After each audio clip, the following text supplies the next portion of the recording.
నమస్తే, welcome to our channel. నేను సిరి.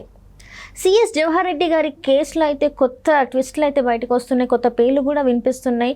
నాగిరెడ్డి, పద్మప్రియారెడ్డి పేర్లు కూడా వినిపిస్తున్నాయి. సో ఏం జరుగుతుంది అనేది మనకి వివరించడానికి మనతో పాటు ఉన్నారు ప్రముఖ సీనియర్ జర్నలిస్ట్ డివిఎస్ గారు. నమస్కారం సార్. నమస్తే సార్, ఇప్పుడు చూస్తున్నట్టయితే మనం చూస్తున్నాం జనసేన కార్పొరేటర్ మూర్తి యాదవ్ గారు కొన్ని రోజుల నుంచి వెళ్ళి సిఎస్ భూ అంటే ఏంటి, ఏం చేశారు, జీవో నంబర్ 596 అడ్డం పెట్టుకొని అసెంట్ భూములను ఏం చేశారు అనేది మనకి తను చెప్తూనే ఉన్నారు కంటిన్యూస్గా. 700-800 ఎకరాల పైన భూమి ఏమంటే భూ కబ్జాకి పాల్పడినట్టు కూడా చెప్తున్నారు. ఇందులో కొత్త పేర్లు వినిపిస్తున్నాయి, నాగిరెడ్డి, పద్మప్రియారెడ్డి వాళ్ళ పేర్లు కూడా వినిపిస్తున్నాయి. ఇందులో అసలు ఏం జరుగుతుంది సార్? ఇది జవహర్ రెడ్డి వర్సెస్ మూర్తి యాదవ్గా చూడకూడదు. ఇదేదో ఇద్దరు వ్యక్తుల మధ్య ఘర్షణ కాదు, వివాదం కాదనమాట. ఆయన ఎవరు? ఆయన సాక్షాత్తు ప్రభుత్వ ప్రధాన కార్యదర్శి జవహర్ రెడ్డి. ఈయన మామూలుగా ఒక కార్పొరేటర్. ఈయన చేస్తున్నటువంటి అభియోగాలు వరుస ప్రెస్ మీట్లు గత 3 రోజులుగా 4 రోజులుగా, ఇవాళ కూడా ప్రెస్ మీట్ పెట్టి ఆయన ఏమంటున్నాడు, సిబిఐ ఎంక్వైరీకి సిద్ధమా, సిట్టింగ్ జడ్జితో ఎంక్వైరీకి సిద్ధమా అంటూ అన్యాపదేశంగా ఏమన్నాడు, మేము పద్మప్రియ రెడ్డి పైన ఎంక్వైరీ అడగట్లేదు, మేము నాగిరెడ్డి అక్కడ కాకినాడలో ఆయిల్ కుంభకోణం మీద ఎంక్వైరీ కాదు అడుగుతోంది, జవహర్ రెడ్డి భూ కుంభకోణాల మీద ఎంక్వైరీ అంటున్న దీంట్లో ఎవరి పద్మప్రియారెడ్డి, ఎవరి నాగిరెడ్డి? ఇప్పుడు మనకు తెలుసు కాకినాడలో ఆయన తూర్పుగోదావరి జిల్లా, అక్కడ ఎస్పీగా ఆయన ఉన్నప్పుడు నాగిరెడ్డి అక్కడ ఆయిల్ కుంభకోణం పైన మీడియాలో కథనాలు చూసాం.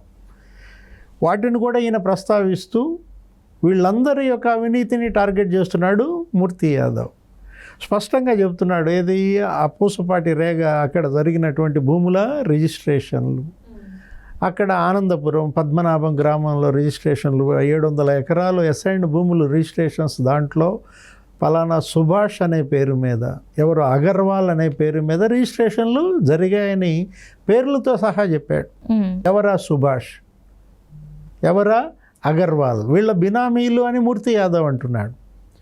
ఇప్పుడు జవహర్ రెడ్డి ఆయన మరి ప్రెస్ మీట్ పెట్టి వీటిని ఖండించాలి, ఆధారాలు ఆయన బయట పెట్టాలి.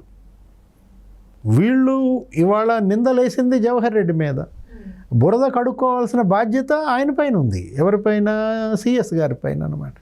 ఇప్పుడు అట్లా కాకుండా సింపుల్గా క్షమాపణ చెప్పు, క్షమాపణ చెప్పకపోతే పరువు నష్టం దావా వేస్తా, లేకపోతే క్రిమినల్ కేసు, చట్టపరంగా క్రిమినల్ కేసులు చేపడతానంటే ఇతను వెనక్కి తగ్గట్లేదు కదా. ఇతను వరుస పెట్టి ప్రెస్ మీట్లు పెట్టి 3 రోజులుగా వాయించి వదిలిపెడుతున్నాడు, ఒక్కొక్క ఆధారం వదులుతున్నాడు. ఏమంటున్నాడు, సిబిఐ ఇస్తా అంటున్నాడు ఆధారాలు, లేకపోతే సిట్టింగ్ జడ్జికి ఇస్తానంటున్నాడు ఆధారాలు. జగన్మోహన్ రెడ్డి ముఖ్యమంత్రి అయిన తర్వాత ఆంధ్రప్రదేశ్లో పెద్ద ఎత్తున భూ కుంభకోణాలు జరిగిన మాట వాస్తవం. ఏది విశాఖపట్నాన్ని ఎప్పుడైతే పరిపాలన రాజధాని అన్నారో గద్దల్లాగా ఉత్తరాంధ్ర మీద వీళ్ళు వాలారని, 1000 ఎకరాల భూములు అక్కడ కబ్జా గత 5 ఏళ్లలో జరిగిందని మనం చూసాం. ఏది వీళ్ళందరిపైన భూ కబ్జా ఆరోపణలు, భూ కొనుగోళ్ల ఆరోపణలు. ఇప్పుడు విజయసాయిరెడ్డి ఎంవివి సత్యనారాయణ స్కాముల గురించి బయటపెట్టాడు. వైసీపీ ఎంపీ ఎంవివి సత్యనారాయణ కూర్మన్నపాలెంలో 1:99 భూ యజమానికి ఒక వాటా ఇచ్చి బిల్డర్ ఎక్కడన్నా 99 తీసుకుని షేర్ తీసుకుంటాడా? ఏంటి కూర్మన్నపాలెం ఈ గోల్మాల్, ఏంటి ఎంవివి సత్యనారాయణ గోల్మాల్ అని బయటపెట్టింది, విమర్శించింది, ధ్వజమెత్తింది విజయసాయిరెడ్డి. ఇద్దరు ఎంపీలు వైసీపీ వాళ్లే, ఇద్దరు జగన్మోహన్ రెడ్డి మనుషులే. ఒకళ్ళ భూ స్కాములు ఒకళ్ళు బయటపెట్టిన పరిస్థితి మనం చూసాం. విజయసాయిరెడ్డి కూతురు ఆమె ఏదో యూనివర్సిటీ, ప్రైవేట్ యూనివర్సిటీ పెడుతుందంటే అక్కడేదో తర్లువాడ దగ్గర ఒక కొండ రాసి ఇచ్చారని, 200 కోట్ల విలువైనటువంటి భూమి విజయసాయిరెడ్డి కూతురు పరం జరిగిందని, ఆమెకి ఇచ్చినటువంటి ఆ ప్లాట్లు, విల్లాలు. విజయసాయిరెడ్డి ఏమంటాడు, నా కూతురు కాదంటాడు, నా కూతురు వాళ్ళింటి కోడలు అంటాడు. ఇప్పుడు వాళ్ళింటి కోడలు అయినంత మాత్రాన అరవిందో వాళ్ళకి మీరు మీ బిడ్డనిచ్చి వివాహం చేసినంత మాత్రాన మీ కూతురు కాకుండా పోతుందా? వాళ్ళు ఎప్పటి నుంచో వ్యాపారాలు చేసుకుంటున్నారు, ఫార్మా బిజినెస్, వాళ్ళు కొనుక్కోరా అని అంటారు. ఇంతకుముందు ఎందుకు కొనలేదు?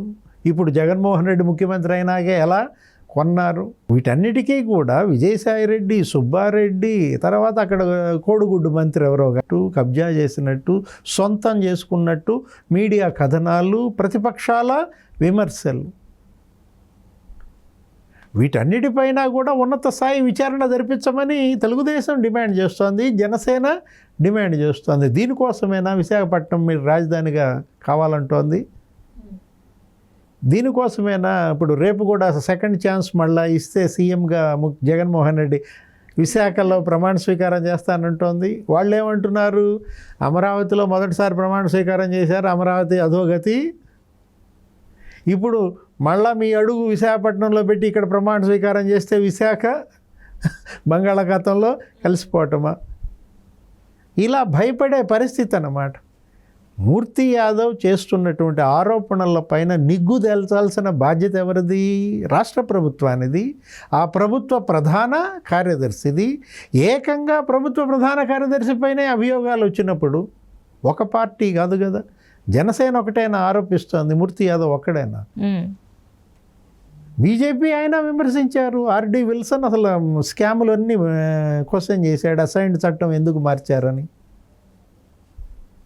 భూ కొనుగోలు పథకం ఎస్సీలది ఎందుకు రద్దు చేశారు, రద్దు చేసే హక్కు మీకు ఎక్కడదని బీజేపీ నాయకులు విల్సన్ ప్రశ్నించిన దీంట్లో ఒక బీజేపీయే కాదు, తెలుగుదేశం సోమిరెడ్డి చంద్రమోహన్ రెడ్డి సీఎస్గా జవహర్ రెడ్డి బాధ్యతలు చేపట్టిన తర్వాత రెవెన్యూ శాఖ భూ కుంభకోణాల అడ్డాగా మారిందన్నాడు. ఆంధ్రప్రదేశ్లో ప్రధాన రాజకీయ పార్టీలు తెలుగుదేశం, జనసేన, బీజేపీ ఇవాళ ఎవరిని టార్గెట్ చేస్తున్నాయి? జవహర్ రెడ్డిని టార్గెట్ చేస్తున్నాయి. అన్ని వేళ్ళు జవహర్ రెడ్డి వైపే చూపబడుతున్నప్పుడు ఆయన ఇవాళ తనపైన తను ఇవాళ ఎంక్వైరీ చేయించుకోవాల్సిన పరిస్థితి. ఇప్పుడు మూర్తి యాదవ్ అదే అంటోంది, సిబిఐ ఎంక్వైరీ చేయించుకోండి, సిబిఐకి లేఖ రాయండి అని ఆయన డిమాండ్ చేస్తున్నాడు. దీనికి బదులు ఇవ్వాల్సింది, దీనికి ధీటుగా నిలబడాల్సింది జవహర్ రెడ్డి. ఆయన ఏదో నేను కేసులు వేస్తాను, నేను పరువు నష్టం వేస్తాను, ఇవి కాదు కదా. మీరు నిజంగా నిక్కచ్చి పరులు, నిజాయితీ పరులు అయితే మీరు సిబిఐ ఎంక్వైరీకి సిద్ధం అవ్వాలి, లేఖ రాయాల. ఇప్పుడు మీరు ఒక సవాల్ చేశారు, క్షమాపణ చెప్పమని అతను ప్రతి సవాళ్ళు విసిరిన దీంట్లో ఈ పద్మప్రియారెడ్డి ఎవరు, ఈ నాగిరెడ్డి జవహర్ రెడ్డికి ఉన్న బంధాలు ఏంటి, అసలు ఈ సుభాష్ ఎవరు, ఈ అగర్వాల్ ఎవరు, వీళ్ళ పేరు మీద ఎన్ని ఎకరాల భూములు రిజిస్ట్రేషన్ జరిగాయి, 5 ఏళ్లలో జరిగిన భూ లావాదేవీలేంటి, ఈ 6 నెలల్లో విశాఖ సెంట్రిక్గా అమ్మిన భూమి ఎంత, కొన్న భూమి ఎంత, ఎవరి పేరు మీద ఎంత రిజిస్ట్రేషన్ జరిగారు, వివరాలన్నీ శ్వేతపత్రం ఇవ్వమని తెలుగుదేశం నాయకుడు బొండా ఉమామహేశ్వరరావు డిమాండ్ చేశారు. ఇప్పుడు ఇది రేపొద్దున కౌంటింగ్లో తేలిపోతుంది. అధికార పార్టీగా వైసీపీ ఉంటుందా, తెలుగుదేశం, జనసేన, బీజేపీ గెలుస్తాయా? ఒకవేళ తెలుగుదేశం, బీజేపీ, జనసేన ప్రభుత్వమే ఏర్పడితే ఈ కుంభకోణాలన్నిటిపైన మళ్ళా విచారణలు మనం చూసాం. తెలంగాణలో ఏం జరిగిందో, ఏం జరుగుతుందో కూడా ఇప్పుడు స్టిల్ ఇంకా నడుస్తూనే ఉంది. ఇప్పుడు ధరణి పోర్టల్ మీద అక్కడ ఒక పెద్ద ఎంక్వైరీ, జ్యుడిషియల్ కమిషన్ వేసి విచారణ జరుగుతున్న దాంట్లో అక్కడ సిఎస్ కూడా భూ లావాదేవీలు, భూ కుంభకోణాలు బయటకు వచ్చిన పరిస్థితి. గతంలో సోమేష్ కుమార్ ఆయన ఏదో 25 ఎకరాలు హైదరాబాద్ దగ్గర కొన్నాడని, మరో సీనియర్ ఐఏఎస్ ఆయన ఎవరో 56 ఎకరాలు కొన్నాడని, అతను ఎవరో జీహెచ్ఎంసీ సర్వేయర్ బాలకృష్ణ అసలు 1000 కోట్లు సంపాదించాడని. ఎలా కేసీఆర్ పరిపాలనలో ఐఏఎస్లు ఎంత పెద్ద ఎత్తున అవినీతి కుంభకోణాలకు పాల్పడ్డారో తెలంగాణలో బయటపడుతోంది. తవ్వి తీస్తున్నారు అక్కడ. సేమ్ ఇక్కడ కూడా ప్రభుత్వం మారితే ఇక్కడ అధికారుల్లో అవినీతి, వైఎస్ఆర్ కాంగ్రెస్ పార్టీ నాయకుల కుంభకోణాలు అన్నీ కొత్త ప్రభుత్వం తవ్వి తీస్తుందా? సో ఏం జరుగుతుంది అనేది ఇంకొన్ని రోజులలో మనకు తెలిసిపోతుంది అంటారా సార్? మరి అంతే కదా. వీటన్నిటికీ కూడా జూన్ 4 సమాధానం, ప్రజా తీర్పే సమాధానంగా చూడాలి. Right sir, right. Thank you so much sir.